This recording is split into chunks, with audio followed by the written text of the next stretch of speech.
Sir ఇప్పుడు చిన్న పిల్లలకి గతంలో చూస్తే వచ్చినటువంటి వేరియంట్స్ పెద్ద ప్రభావం చూపలేదు. అంటే యుక్త వయసు ఉన్నవాళ్ళు, పెద్దవాళ్ళ మీద దీని ఇంపాక్ట్ ఉన్నా కూడా చిన్న పిల్లలకి దీని ప్రభావం లేదు. అయితే ఇప్పుడున్నటువంటి ఈ వేరియంట్ కూడా సేమ్ యాజ్ ఇట్ ఈస్‌గా పిల్లలకి ఎలాంటి హాని లేదనుకోవచ్చా?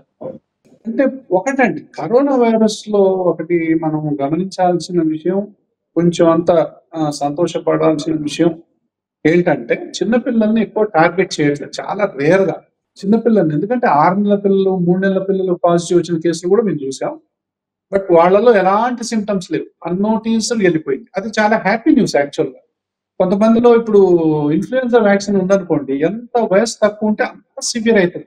అండర్ 5 అండర్ 2 ఇయర్స్ ఉంటే సివియర్‌గా ఇన్‌ఫ్లుయెన్జా వచ్చేటటువంటి అవకాశాలుంటాయి. ఈ వైరస్‌లేంటంటే ఆ లక్షణాలు అంతగా లేవు.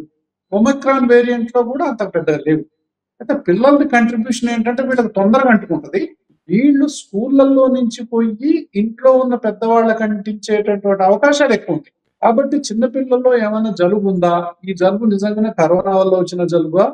ఇన్‌ఫ్లుయెన్జా వచ్చిన వల్ల జలుబా?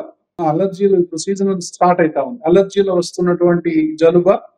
దాని తర్వాత జ్వరాలు కొంతమందికి డెంగ్యూ ఫీవర్‌లు, మలేరియా ఫీవర్‌లు, రకరకాల ఫీవర్‌లుంటాయి. దీన్ని డిఫరెన్షియల్ డయాగ్నోసిస్ అంటాం.